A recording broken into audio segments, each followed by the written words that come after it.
Hi, I'm Chris. And I'm Wendy. And welcome to the Toasted Marshmallow Adventures Podcast. Woo! Today, via Zoom, we have comedian Gabriel Rutledge with us. Thank you so much for being here. First off, since we are on a podcast, let's just touch on your podcast real quick. Oh, Drive sure. Home. Just started it again, right? I just started it again. I've had a lot of podcasts over the years. Oh, have you? Really? Tell us. But you know, I used to do one with my wife called the Rutledges. Oh, cool. And this one, the drive home, is the idea is I record it in the car on the drive home after the show. With that sort phone? of. No, I got a whole camera crew in there. No, just my phone. It's gonna be like, dang. Yeah. No, I don't. There's some. I got to keep it somewhat safe. Yeah, I know. Yeah. But yeah, can I say, by the way, I already regret how I have my phone set up. I have a real weird, like, drug counselor posture. Oh, right yeah. now. Yeah, you Like are. I'm just like leaned over, like, don't make the same Let's mistakes talk I about did, your kids. problems. Now you guys. Feelings don't need marijuana. That's what I'm trying to tell the kids. No. So the drive home. Drive home, yeah. Go ahead, and I from what I understand, it's you driving home after shows, and you just record yourself. Yep, that's what I do. It's just me. I mean, I play a lot of. If I'm talking about something that happened at the show, I'll play an audio clip of the show, and you know, sometimes it's not just comedy talk. It's whatever pops into my head. When you're recording by yourself, it's a real journey of.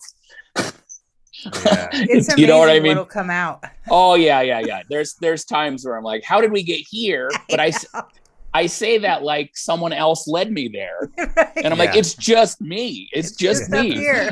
Yeah, exactly. Yeah, definitely. Yeah. So now you did another one you said called the Rutledges, and have you had any more over the years? I did one. I've two versions of one with my wife called the Rutledges. We did it for like 3 years. Wow. Like really, I can't remember the years. I think we quit in like 2015, 16. It was like early. It was like an early. Impressive. And then I did one on my own. And then when COVID started, I started doing a podcast with my wife again, because we're like, hey, we're home now. Yeah. We're going to have so much time. And that was so not true because all of a sudden we were running a homeschool. Right. You know what I mean? I haven't had a minute to myself since March 12th, 2020. Three kids, right? Yeah, Wow. exactly. One of them's in college now, but yeah, so we did that for a while. And then now it's just back to me rambling.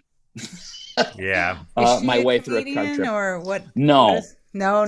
Thank God. Are you kidding me? It's bad enough. It's bad enough. There's one person in the house walking around going like, "What's funnier, Raisin Bran or cornflakes?" I don't need two of those people. Yeah. Did you ever find out? You know, I think it depends on the joke, but I'm going to go with cornflakes. I think that the hard consonant sound is usually the funnier. That's what, if the punchline is like Buick is funnier than Hyundai. Oh, I hear it. Yeah. Okay. You know what I get you. Yeah. So cornflakes it is. So that's why I record my podcast from a Kia. A Kia. Nice.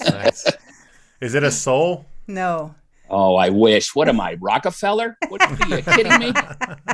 So it's a 2015 Kia Rio. Nice. Last known. I mean, I bought it new, and it has hand crank windows. Dang. Wow. And no power lock. Do this. Yeah, it actually means. Yeah, not this. Not roll it. No. No. But when I bought it. It was the only one. Okay. I was driving a different Kia and it was dying, but I was in the process of buying a new car. But like I was coming back from Idaho and I live in Olympia, Washington. All of a sudden my car's going 30 miles an hour. Oh. Something's wrong, right? Yeah. So I literally pulled over, Googled nearest Kia dealership. It was Tri-Cities, Washington. Right. It should have been an hour and a half drive, but I was going 30 miles an hour in the shoulder the whole way. Oh gosh. Because I already knew what I wanted to buy. I'd done the research and everything. And so I went in to this dealership, just coasting in, and then, the trade-in's like nothing or whatever, but I was just like, oh no, yeah, here you go. Like trying to leave. It's a great car. Quick. Yeah. But they only had one Kia Rio on the lot. They're like, it's actually a little cheaper because it doesn't have power windows and it doesn't have power locks. And I was like, who cares? I think I saved like $1,200 or something. Wow. Dang. A month later, I would have paid $2,000 to have power locks and power windows. Stop doing this. My God. I'm like, what am I living in the 90s? What am I doing? Yeah. And the locks, everyone in my car, I have to tell them, you got to lock the door when you get out, because there's no, no, you know what I mean? And to unlock the back door, you got to reach through the front door. I remember. Yeah. I know. You remember, I'm living it. I'm living it. Yeah. Geez. So whenever the next car comes, I'm like, I think it's, I don't think you could probably find it. Yeah, I know. Yeah. You're going to love it. Yeah. I am going to love it. I'll just be rolling my window up and down all day. Watch this. Until you break it. Yeah, I know. That's hilarious because we both have Kia Souls. Yeah. They're inexpensive. They so far have ran great. Yeah. And this podcast is brought to you by Kia. Exactly. Yeah, exactly. They should sponsor us. I've had a lot of Kias because this does sound like an ad, but like once you buy one, they're like, they give you like loyalty discounts and stuff. Yeah. So like they got me. I've had like 4 or 5 of them, Wow. Yeah. Can never get out of the Kia family. I know. Like you try to leave, they pull you back in. Yeah. You're like, I was thinking about a Ford. They're like, what'd you say? Yeah. Nothing. Yeah. So we walked to Home Depot this morning. We got a wild hair. We're trying to get our 10,000 steps in. We needed a shovel.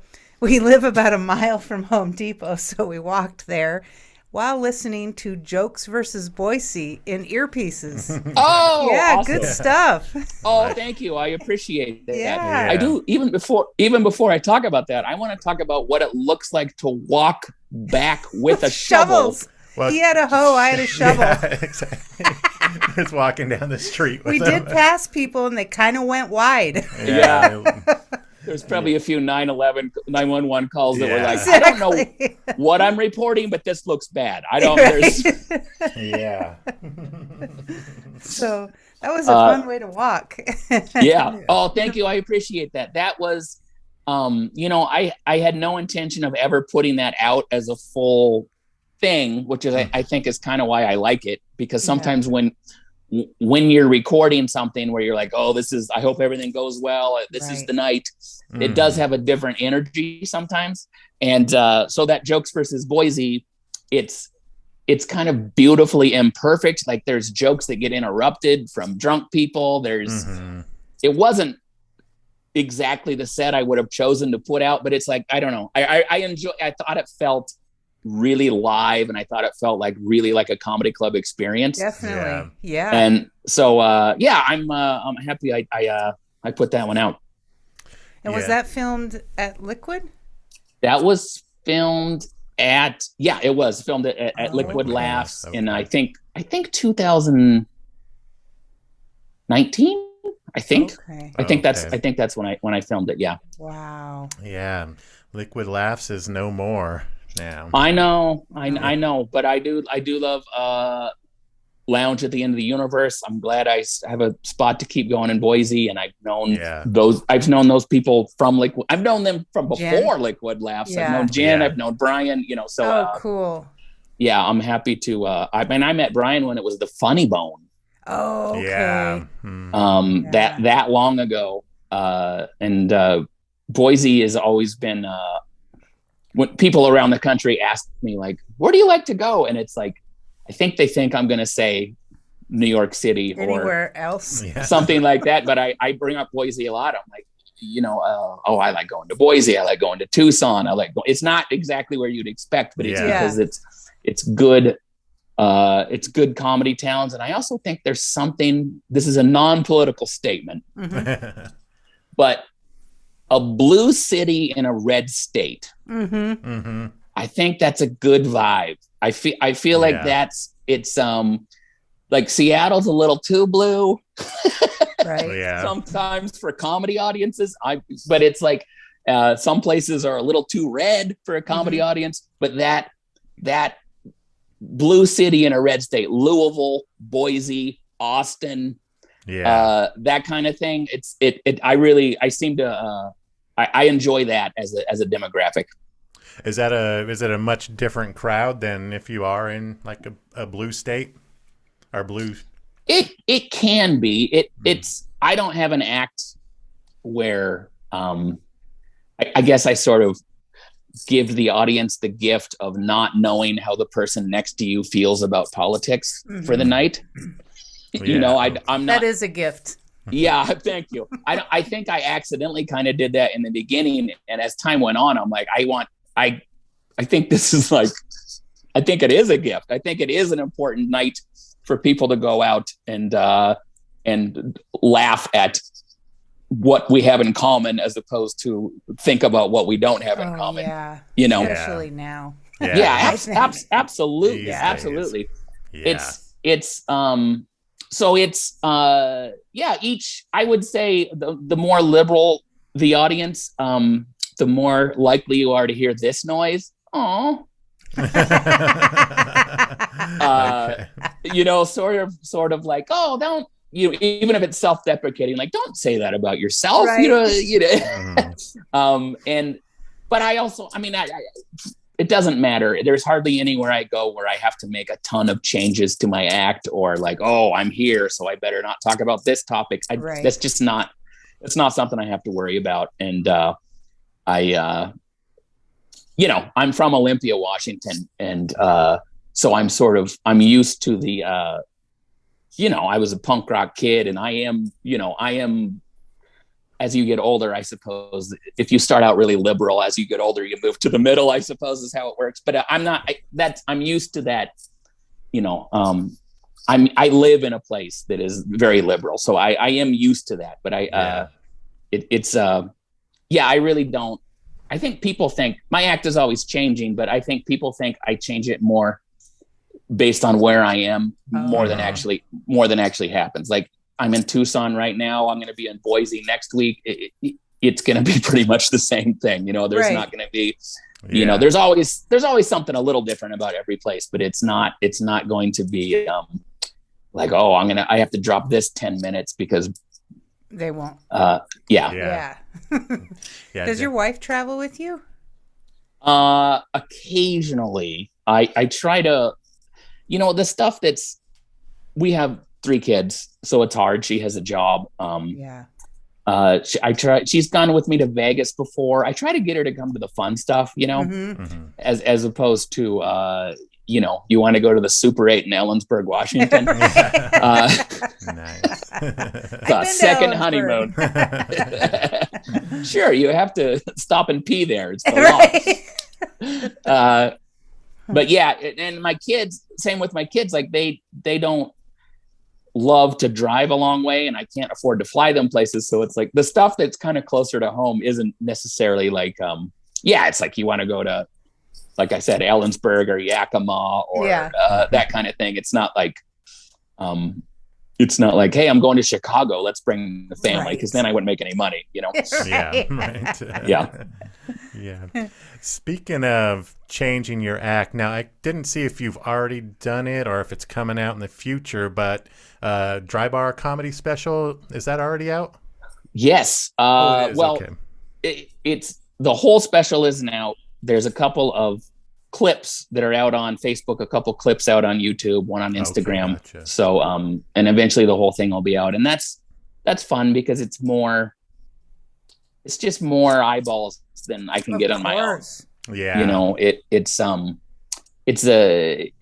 they're clean comedy specials. That's their whole thing. And I was a little hesitant about that because, I can work clean. I do work clean. I do private events where I have to all the time. I even take some pride in the fact that I can work clean. Correct. At the same time, I'm not sure I want to be known as a clean comedian. I'm a little bit of a repressed church kid growing up, and I kind of like swearing. I like talking about sex on stage. You know what I mean? That's kind of why I do this. Yeah. And so so I was a little hesitant to do it. But and there's been I get a few comments. People will go watch a dry bar thing, go to my YouTube page. They'll watch Jokes versus Boise, and they'll be like, I don't care for the language. There's a few of those. But it's like, whatever. That's the price of having the price of putting things out is you have to hear some harsh comments. So I'm tougher than I used to be. And I know from my female comedian friends that I don't get it nearly as bad as they do. As far as brutal online comments. Really? Wow. Just gross stuff. And, most of my complaints are like, it's what, if someone says you're not funny or I hope you have a day job. Okay. Yeah. I wish you would have liked it, whatever. But some of the stuff is just, it's very odd. It'll be, it's a lot of, I get a lot of Dave Grohl comments. Okay. From the Foo Fighters. Yeah. And it's I understand that, but it's especially on TikTok, it's just like every day more Dave Grohl comments. And some of them, I don't know when everyone got so funny, just general public. Everything is like a roast battle now. Yeah. But someone wrote something so hurtful and so hilarious. They wrote, this guy looks like Dave Grohl if he slept with his eyes open. And I'm like, that's so funny. Like, that's so, like, I might have said that about myself on stage. Like, and this is that? Yeah, it's just like, whatever, Tim32 at, you know what I mean? It's just some random user. I'm just like, no. So sometimes I do have to like step away from comments because it is like, it's hard to do. I mean, but that's how it works. It's overwhelmingly positive, but I find the negative ones, I find the negative ones. And I guess there's a part of me that goes, they're right. We got our first YouTube comment on my laugh during a podcast. Somebody said, I almost couldn't make it through the podcast. That lady's, cackle. And I hate my laugh also. So I was like, totally agree with you. Thanks for sticking with it. Yeah, but see, that's what's hard about doing anything like that. It's something you're insecure about, or they give you something new. Exactly. Yeah, they're just picking you apart. Where they're like, I had a comment once about how I picked up a drink on stage, didn't drink it, and put it back down. Oh my gosh. Jeez. That's too much. And I'm like, well, you got me. I thought I was thirsty. I changed my mind. I don't know what you want from me. Like, wow. Yeah, I think you got to have thick skin. Yeah, definitely. I think if you're in the public eye at all, you got to have thick skin. Yeah, absolutely. And it's thicker than it used to be. And that's, in a weird way, it's a sign of success because if I put out something on my Twitter or my Facebook or whatever, most of the people who see it they already know who I am. Mm-hmm. Yeah. So it's like, good for you, mostly positive. But if it's something like Dry Bar or TikTok where it just shows up, they didn't ask to look at it. Yeah. It just shows up. You are going to get some comments that are like, who the hell is this guy? Or, there was a comment argument. I was not a part of it, but I had jokes about having long hair, and someone in the comments was like, this guy's funny, but he doesn't have long hair. It's not long hair until it reaches your belt. What? Oh, jeez. Clearly, it's just some guy who has hair that long who wants to be the only guy with long hair. And I didn't respond, but there's this other argument. Other people are arguing with him. And all I can think is like, that's too, I mean, not to be crude, but when you're on the toilet and you have to worry about your hair. Yeah. Oh yeah. That may be too long. That may be too long. Where you have to do a hair flip on your back to make sure everything. Yeah. Make sure that's like that. Yeah. That's maybe some sort of religious cult where you wear all denim. That's like maybe that's hair to your belt, or a couple of country singers. But let's not get carried away here. Yeah. But again, to watch a comedy clip and go like, he's all right, but if he thinks that's long hair, he's full of shit. I know, that's insane. Yeah. Type it out. Here we go. Send. To spend your time doing that is amazing to me. Yeah, it's crazy. But that's again, I think that clip had 250,000 views. A couple people didn't like it. Who cares? You know what I mean? Exactly. Yeah. So we saw a picture of you without the long hair. I don't remember what year that was. I think that was on your website. Yeah. You started growing it when you were 40? When I was 40. Wow. And I'm 48 now. Nice job. Well, that's why you do it at 40, because you're like, hey, I think I can still do it. Well, see, not me, no. You know what? I will say you have a very nice shaped head. That's important. Thank you. Some people shave the head, and you're like, you might have needed it. From SNL. Yeah. Yeah, it's going bald, so you just have to shave it off at that point. Absolutely. There's nothing. That's the move. I would do the same thing. Yeah. I told my wife, I'm in pretty good shape at 48 for hair. Yeah. But it's like I told my wife, I'm like, if it starts to go, I need your honesty. I do not want to be 62 with a skullet. The horseshoe in the long. Yeah. Just keep, that's only thing still there is like 3 strands in the back. It's like, it's not, it's like an aging rat tail, because that's your only choice, Right. Yeah. And I'm like, if you do that deal for me, I will talk you out of getting bangs twice a year. Nice. I think that's what love is. I'm not sure. But, I think it's close. Yeah, definitely. Jeez. Is it naturally that color? It's so much lighter than your beard. It is naturally that color. Wow. That is. It looks like I have highlighted it in some way. It's just a lot of colors working together, and it's not the same as the beard. The beard's a little grayer. I don't know what's going on. You ever get an urge to cut it all off? Occasionally. It's a lot of work. That sounds sad. But it's like, it's a lot of like hair management is a little more than it used to be. Yeah. You blow it dry? No, I occasionally I do, but not every day. If I have something to do, I'll blow it dry. But it's what I save on haircuts, I probably spend in conditioner. Probably balance. Yeah. Pantene. That's whenever the amount of audience members that have just yelled out, "What shampoo do you use?" Oh, really? Yeah. In my life. So the answer is Pantene. And I know that makes people mad.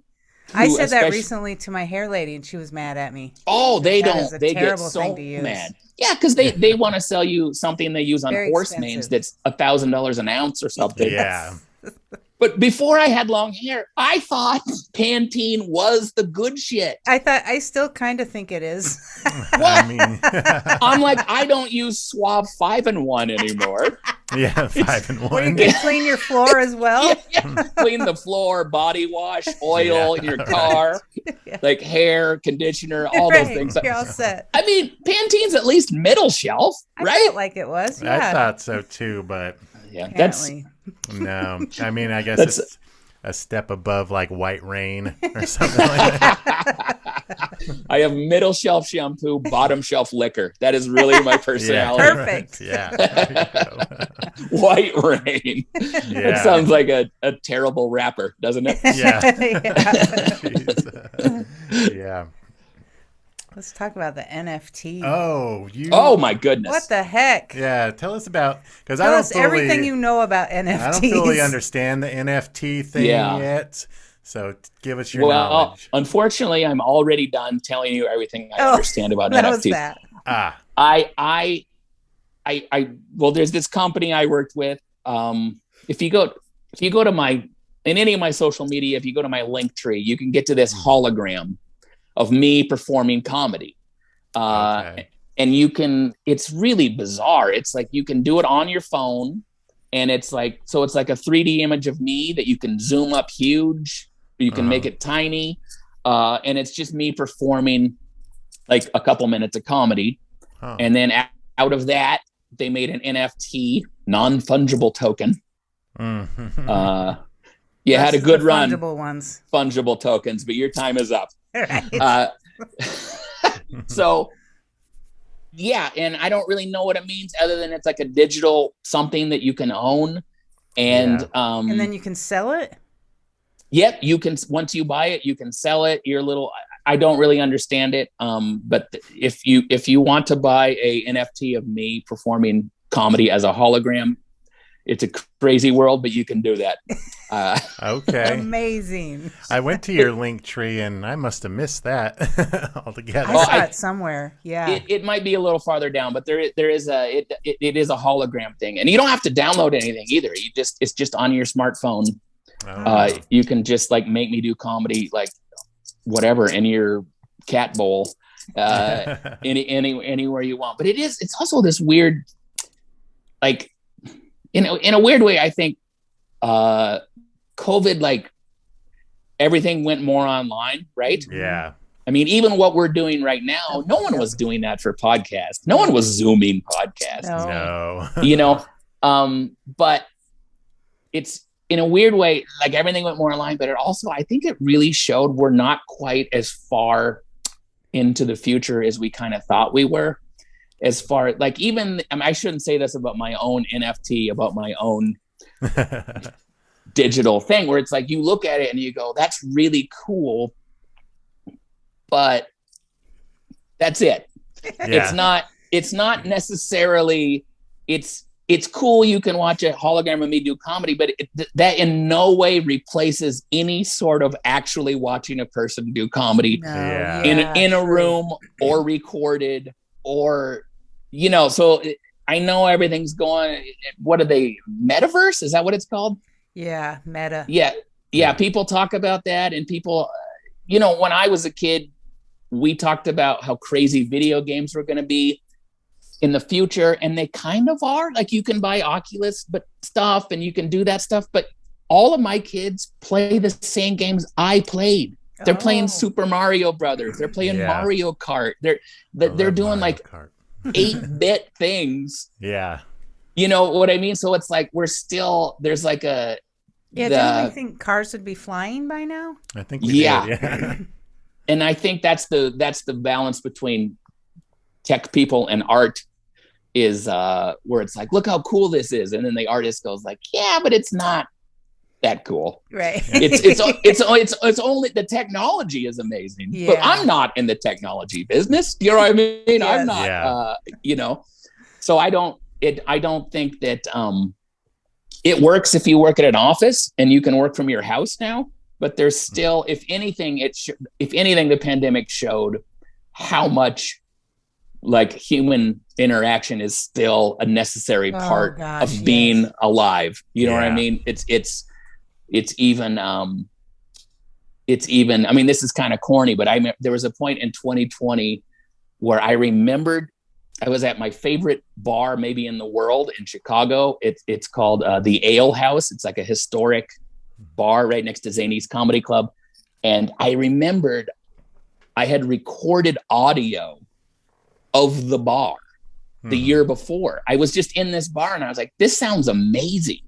Because it was just, there's the jukebox, there's people arguing and laughing and just glasses clinking, just this cacophony of humanity. You know what I mean? I was like, this bar sounds, I never had the thought in my life that this bar sounds cool, but I did. And I made a little voice memo on my phone for like 30 seconds. And then in 2020, when no one was going anywhere, I remembered I had that recording, and I was like listening to it, and I wasn't like teary eyed, but it was like, I was like, this sound of like humanity together. Yeah. That it now sounds terrifying. And at that time, right. When I kind of dedicated almost my entire adult life to being in crowded rooms telling jokes. Yeah. Everything that we love about a venue, low ceilings, people are packed in, all that stuff. It was like reading a list of the most dangerous activities. Right. Yeah. Exactly. Yeah. So I'm like, oh man. I mean, I knew it was non-essential before, but you know what I mean? When you get that stamp on you, like chunk, non-essential, you're like, oh. Yeah. Did you do Zoom shows during the pandemic or no?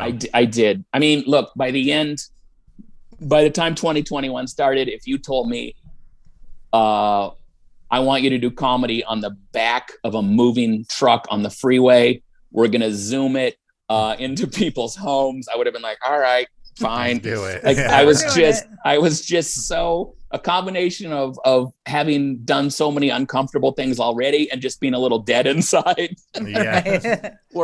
Because some Zoom shows were fun. Mm-hmm. But some of them were, everyone's muted. Mm-hmm. I'm telling jokes. I'm looking at, like that guy smiled. Is that a successful joke? I don't, Yeah. it was really, some of them were really painful. Some of them were, especially in the beginning when we didn't really know what it meant.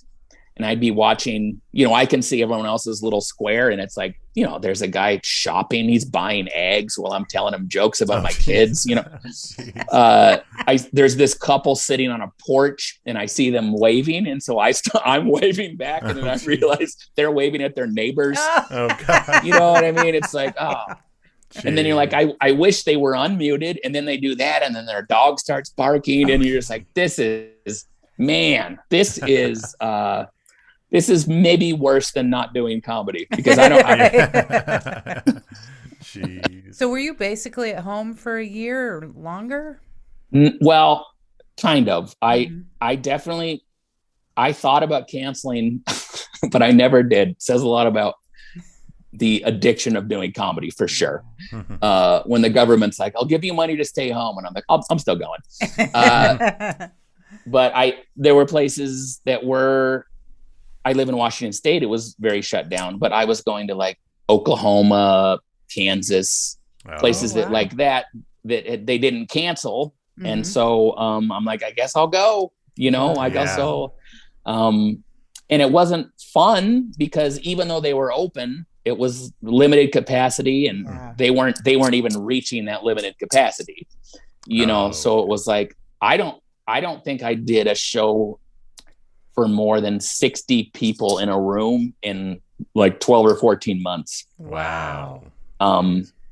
So it was hard. And they also felt like it's just a very difficult, as much as we don't know now still about COVID, we knew even less then. Yeah. And there's the judgment of people on people that were still doing comedy. Like, you're going to kill my grandma if you do this. Yeah. And I'm just trying to stay in this business and I don't want to cancel on these people. And, I'm balancing all of that with my own, if I get sick, I'm going to feel like such an idiot. Right. All that stuff, especially back in the time where we were washing our groceries off before we, I actually never did that, but some people, it was in the beginning, it was very paranoid, scary time. And so it was a pretty 2020 was like pretty crazy for everyone, but definitely me included. I was delivering groceries for Walmart. I hadn't had a real job in 15 years more. Wow. And there just wasn't enough comedy, so I was delivering groceries for a while, and I actually kind of miss it. Yeah. I don't know. There's something very comedy is so I don't know what the word is, but it's not simple. It's there's something about, I get a ping on my phone, I go to Walmart, I pick up some groceries, I deliver it to someone's house, I hit a button on my phone, that's over. They give me a little bit of money. It was so satisfying in a way that comedy's not. Comedy's like, there's probably someone I should be emailing right now. What should I be doing right now? Right. I should be. I should be writing a joke. I should be doing this. I should be doing, there's always like, there's no beginning or end to comedy. Yeah. Off stage anyway. On stage there is, but off stage it kind of you never clock out in a weird way. So I hadn't had a job. I've been a professional comedian. I had this loophole in adulthood that I'd been doing for so long that I hadn't. I did find it, and plus I was kind of bored, and so it was to have something to do. Yeah. I missed my kids. When I travel a lot, I miss my kids, but during 2020, I missed missing my kids. Right. Yeah, I know. Yeah. We all miss missing each other. Yeah. Now, did you write during the pandemic? I've heard a lot of comedians be like, it was hard to write because you weren't getting out and being around people the same way. And when I was on the times I was on stage, which was pretty infrequent, it was more remembering my jokes than writing new ones. Yeah. But I did write some stuff that there was a lot of stuff that I was doing in Zoom shows that was like for that week. Some of it wasn't stuff you could keep doing. It was just like a brief. Some of it didn't make it out of Zoom. I wrote a book in 2020 that is not out yet. Was it? We have two listed. What's that? We have Happiness Isn't Funny, True Stories. Yes, There's no effing way you're getting a pony. Yes. The Happiness Isn't Funny, True Stories of a Road Comic. I wrote it in 2010. It came out kind of later, but and it was like this year-long journal of my travels, my home life, just sort of the idea of like, you hear a lot of stand-up comedy stories from people who are now wildly successful. Mm-hmm. And especially at that time, it was like, hey, I'm on this journey. Things are kind of working out. I don't know where this is going. I don't know if I'm paying my dues or this is as good as it gets. Oh, yeah. I thought that was kind of a more interesting story. And so that was 2010. And in 2020, I thought, okay, it's been 10 years. I'm at a different point in my comedy career. It's still clearly not a household name or anything, but a different point. And I thought it was time to do it again. And obviously that year turned out to be pretty wild. It's definitely not the book that I thought it was going to be. But that'll come out at some point. I think working title is At Least the Dinosaurs Got to Die Surprised. That's because that is one of the jokes I wrote during that time. Is what I was doing jokes on stage in like the first week in March 2020 that was just about how the internet was like, it was either like you're gonna be fine or you're gonna die. Right. Yeah. And I was like, that was my thought, is at least the dinosaurs got to die surprised. Like we're not going to get that. Our first thought is going to be whatever catastrophe might take us, our first thought will be like, I saw an article about this. Yeah, right. Yeah. Didn't read it. It was behind a paywall, so I didn't. Yeah. Saw the headline. Yeah, exactly. Click. Well, that looks bad. Yeah. So do you put books, will you put it out yourself, or how does that work for you? I think so. Everything I've done so far has been self-published. So yeah, I'll probably put that one out too. They're on Amazon, and the other one, there's no fucking way you're getting a pony. Is that a children's book? It's a children's book for adults, I like to call it. Okay, cool. Yeah, I love the title. So yeah, that one's more fun. It's just I had an artist do the artwork and stuff, but they're all pictures of me and my youngest daughter. Oh. Yeah, that's a fun, silly one. Speaking of artwork, the artwork the new artwork on your podcast, was that done by one of your kids? So, okay. No. Oh, okay. Was that you? Uh-oh. Yeah, it is. No, this is what's so funny about it is like, I jokingly years ago made like comedians put out like, here's where I'm going to be in April. Mm-hmm. And like, it's like a nice looking poster with graphics and everything. And I just drew crappy picture of me, like a stick figure, and like somehow over the years, it's my brand now. Everything is like, it's like on notebook paper. I just like scratch it out and write it out. But my art talent is apparently kid level. because a lot of people think it is my kids, and sometimes I don't even correct them. I'm just like, yeah, my daughter does that. Yeah, it's hilarious because when I saw it, I said, "Oh, one of his kids did his artwork. How nice!" Yeah. they have done a few. I used to sell a shirt that my daughter. It was a picture my daughter drew of me, but it was more like. It didn't sell. It didn't sell very well. I would pitch the shirt and say my daughter drew it, and the crowd would be like, "Oh!" And then after the show, they'd be like, "I don't want it." No, thank you. Oh, jeez. My daughter's in therapy now because not yet, but my daughters wear my failed merch T-shirts. Oh, nice. Like an African village wears the losing Super Bowl team. Oh, T-shirts. Just like I'll always give them a shirt if it's appropriate enough, and so they have like 4 or 5 different shirts they've had, and some of them were experiments that just didn't. I ordered one batch ever. You know what I mean? My kids are still wearing it. So nice. Let's talk about the slap. Oh yeah. Okay. Sure. What was your take on that? Well,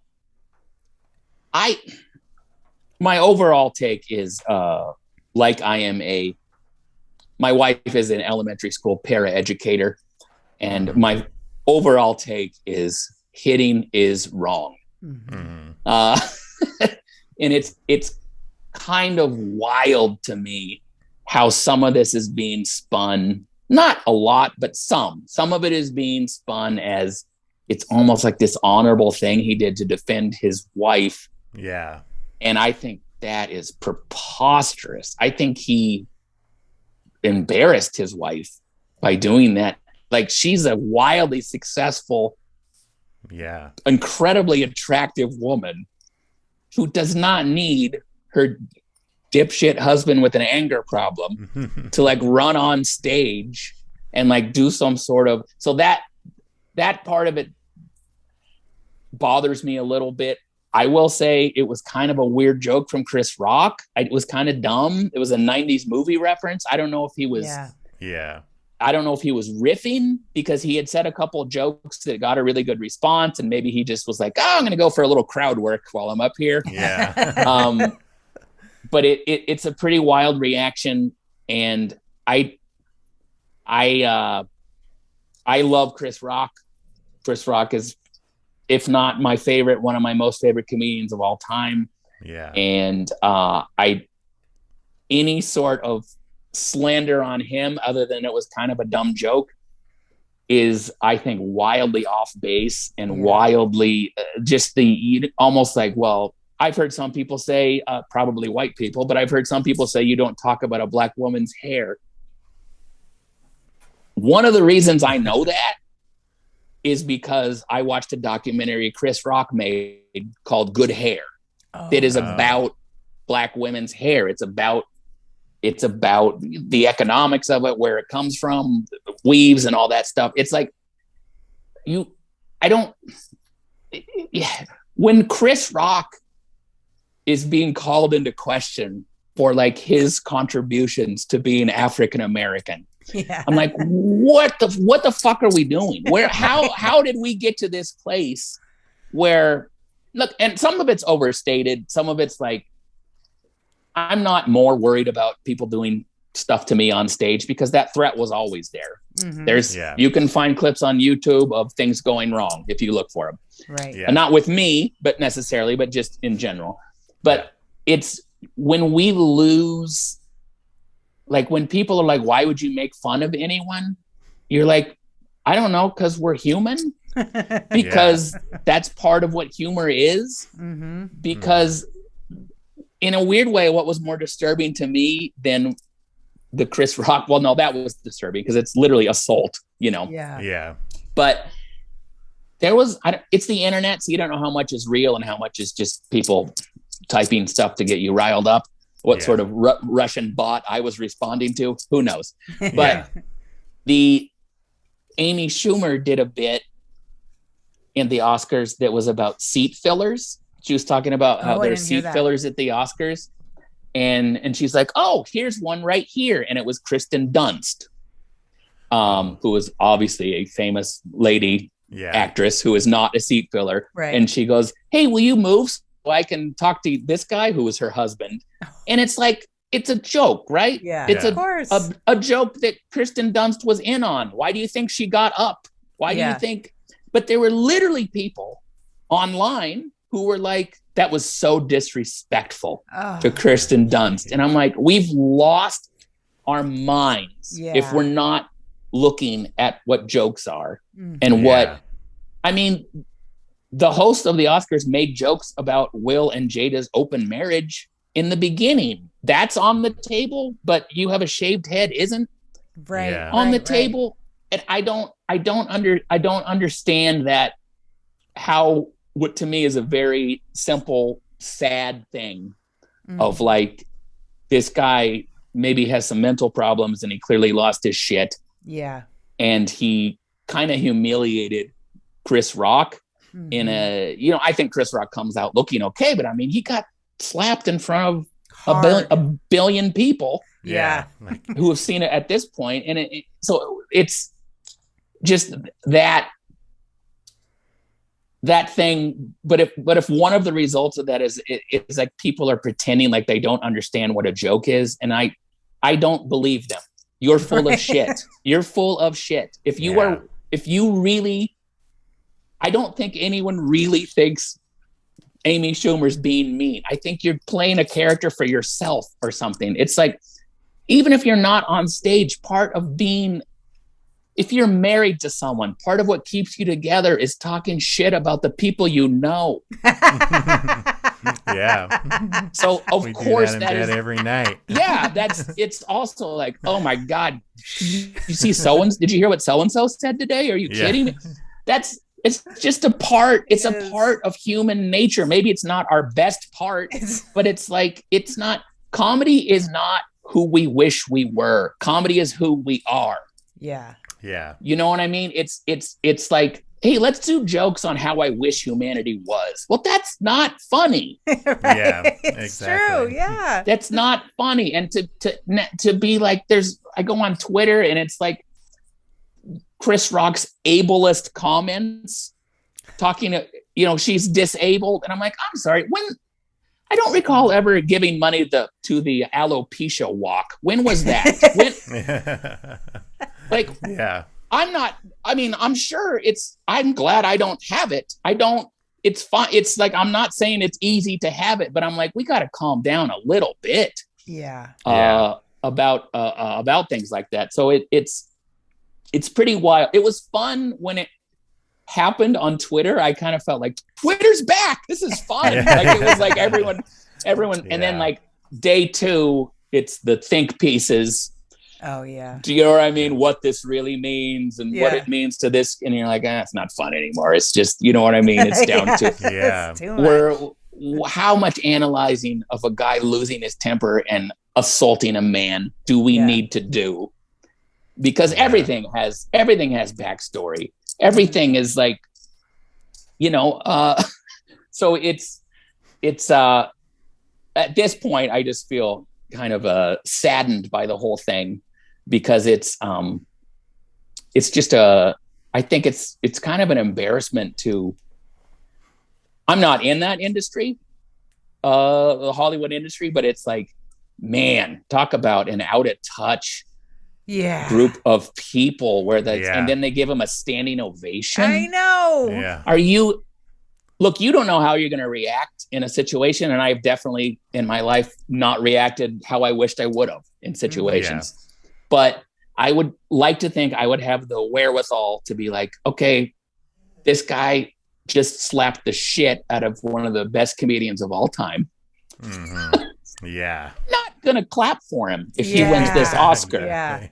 Let alone stand definitely up not standing. while he's rambling about being a vessel of love or some horse shit.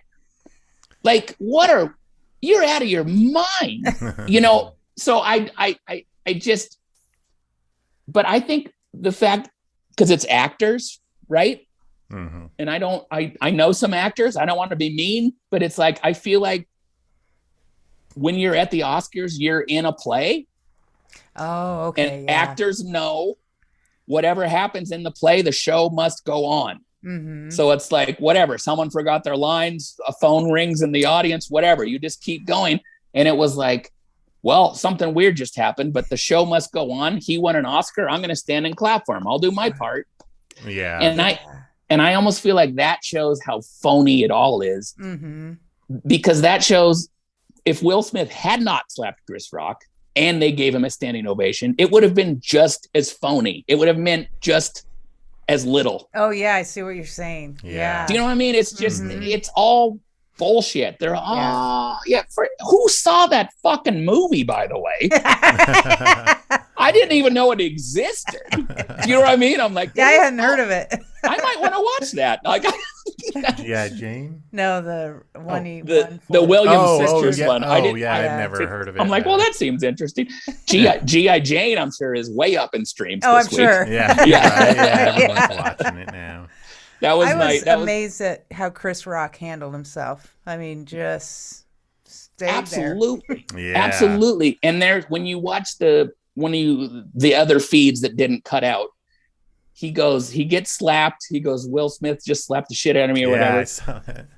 And then he says, before he kind of goes back into attempting to read the script. Yeah. He goes, man, I could.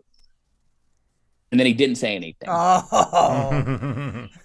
And that's the thing where that's a lot of restraint. Yeah. Because Chris Rock knows how to make fun of people. Mm-hmm. Yeah. He knows how to make fun of a shitty rapper who is in a terrible TV show whose wife fucks his son's friend. Right. He knows how to do that at a level that few on the planet do. Oh yeah. Especially when you're cornered. All your instincts as a comedian are like, when you get cornered, you get meaner. Mm-hmm.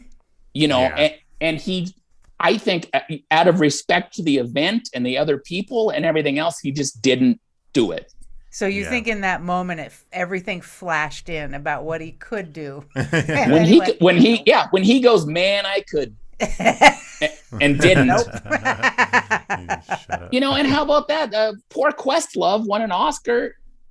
He's up there crying about the greatest moment of his life, about some beautiful story, and everyone's just like, what the fuck just happened with Will Smith? Like, no one. So that's quite a move to, and we'll see what happens as time goes forward. I'm sure there's a road to redemption for. Yeah, there is. Yeah. Sure there is. Will at some point, but it is that facade of like, he was like one of the most likable people in the world. That's gone. Yeah. Yeah. For sure. He even has an old song called Mr. Nice Guy, but I think that's not a thing anymore. No, he's yeah, and I do think can we stop? I mean, there are nice people in the world. I like to think I'm one of them, but can we stop glorifying how nice people are? Because how many times are we going to be realized that like everyone is imperfect and everyone is the more public you are about just how great you are and how nice you are, it's like the more weird shit is boiling underneath you. Do you know what I mean? To make that effort come out. Let's start respecting some of our celebrities who, when you ask them for an autograph, tell you to fuck off. Let's start respecting them because they're being real. Yeah. True. And they might be nice to the people they care about and the people they love about, but they're not playing some weird public game where they think, and I do think there's something to that. Don't get me wrong. I think there's some people who seem like so authentically nice. Like, I would be really surprised if Tom Hanks slapped the shit out of somebody. Yeah. But I'm as surprised that Will Smith did. I know. Yeah, really. Yeah, same. Yeah, definitely. The thing that kind of, sucked for us a little bit. We did a podcast a few nights ago, and at the end, there were 4 comics in the room with us. I was in person, and at the end, one of the comics walks up to the other one and just gives him, like, it was all in fun and everything, smacks him on the head just a little bit, and because he was saying something dumb, and well, we put a clip out of it, but I really wanted to just isolate that part and say something like, Chris Rock isn't the only one getting slapped these days, or something like that. Right. Prior to this event, I think I could have put that out, but now I asked Wendy. I was like, "Should I put this out?" Don't do it. I know. Yeah, it's a pretty contentious time for things like that. And I do want to say, it is actually never my intention to hurt anyone. Same.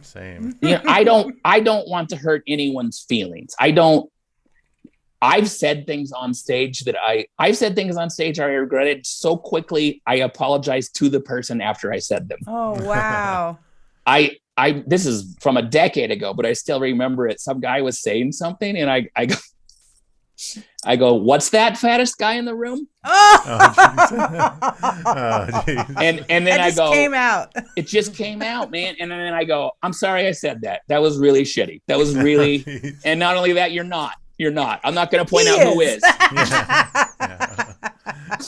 But yeah, I mean, I don't want to hurt anyone's feelings.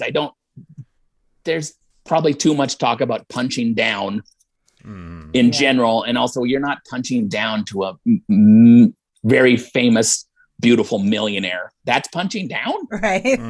That didn't make sense to me. But it is, every joke has a victim. That's the reality.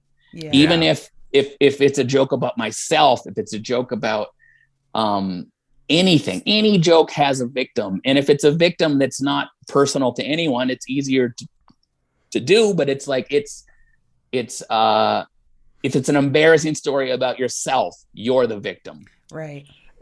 Every joke has a victim, and there's just no way really around that. So this idea of like, all these brilliant comedians, let's just change what humor is, because sometimes it hurts people's feelings.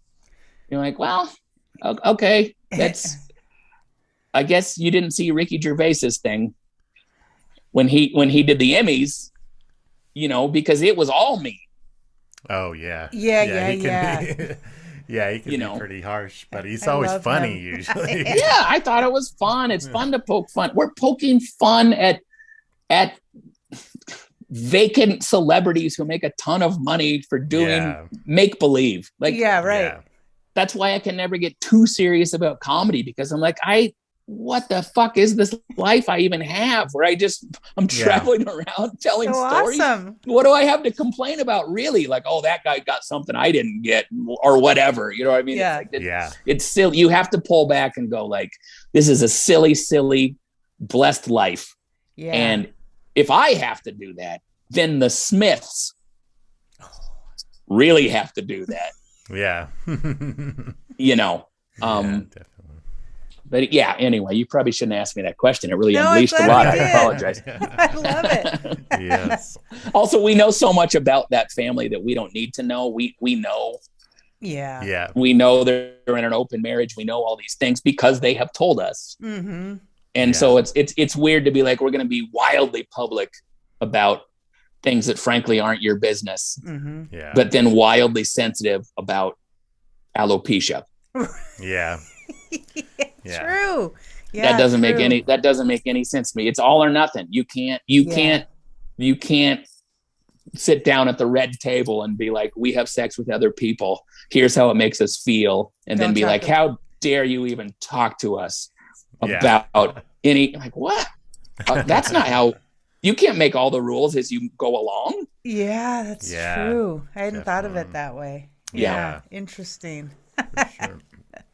All right, so let's get to the business of it. You've got shows in Boise at the Lounge at the End of the Universe, April 14th, 15th, and 16th at 7 p.m. You've performed at the Lounge before, you said? I did. It was kind of pandemic-y times, but I did it in, now I can't remember, but I did it one other time. Oh, nice. Yeah, and it was fun. I think when I did it, it was just I think vaccines had just come out. Oh, okay. So I think it was like early 2021. Wow. It is when I did it, and so it was like still some seating restrictions and that kind of stuff. So it'll be nice to come back and get the full experience. I'm looking forward to it. Yes. Awesome. And then where are you going after that? I have some stuff. I think I have a show in Lacey, Washington. I have a show in Enumclaw, Washington, Longview, Washington, and then I go to Vegas. I go to Vegas the week after that. Oh, awesome. So, yeah. Are you doing Wise Guys there, or are you doing somewhere else? I'm actually doing a couple things. I'm doing the Laugh Factory at Tropicana, awesome. On the Monday through Wednesday, and then I'm doing on Friday. I think it's oh man, now I can't remember. GabrielRutledge.com has my full schedule. Right, okay, there you go. Go there. But at other places in Vegas, yeah. Okay, gotcha. I only mention Wise Guys because we go to Salt Lake frequently for shows because we don't get a ton here. Yeah. I hope to go. There's Wise Guys in Vegas now, and I have been to the ones in Utah, but it's been a lot of years. I'm hoping the Dry Bar will kind of get me back in because they tape those in Provo, right? In Provo, yeah. So Dry Bar's coming to Caldwell here. We actually got tickets to that in May, the Dry Bar tour. Yeah, that'll be fun. That'll be. I think they do really well with that. And it's even it's because I have kids, so I understand the appeal of being able to go to a comedy show with your children. And I'm actually in Spokane. I think it's May 9th or whatever. I'm doing one of the shows is like a 4:30 p.m. all ages. It's like recommended 13 plus. Oh, wow. And I'm excited / nervous about that. Yeah. Yeah, I can see. So that should be fun. I will not be sharing any of my hot Will Smith takes with those children, but it'll be fun. Awesome. Well, thank you so much for doing the podcast. Oh, thank you guys. I appreciate it. Thanks so much. Taking the time out of your schedule to do it. Once again, at the Lounge at the End of the Universe, April 14th, 15th, and 16th at 7 p.m. And it looks like featuring is Reese Samuels. Oh, Reese Samuels. Oh, great. Yeah, I love her. That'll be great, too. Good. Yeah, absolutely. Thank you so much. All right. Thank you, guys. Signing off. Appreciate it. Chris Adams. I'm Wendy Moser. #GetToasted. Stay toasted. Thanks again. Thank you, Gabriel. Thanks, guys. Bye-bye. Thank you.